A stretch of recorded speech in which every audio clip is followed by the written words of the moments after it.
ఒక లక్షణం ఉంది. తులసి లక్ష్మి యొక్క స్వరూపం. తులసి ఈ భూమి మీద పుట్టినటువంటిది మొట్టమొదట ఎక్కడి నుంచి పుట్టింది అంటే బీజము నుంచి వచ్చింది కాదు.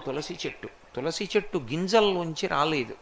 తులసి చెట్టు వృంద అనబడేటటువంటి మహాపతివ్రత యొక్క శరీరము దగ్ధమైనప్పుడు ఏర్పడినటువంటి బూదిలోంచి విత్తనాలు చేశారు బ్రహ్మగారి యొక్క అనుగ్రహం చేత.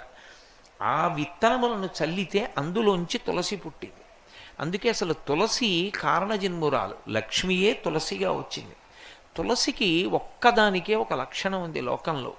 తులసి సమస్త పాపములను హరిస్తుంది. ఎందుచేత హరిస్తుంది అంటే దాని గురించి పురాణంలో ఒక మాట ఉంది. యన్మూలే సర్వతీర్థాని యన్మధ్యే సర్వదేవతై యదశ్రీ సర్వవేదేషు తులసీత్వం నమామ్యహం అని.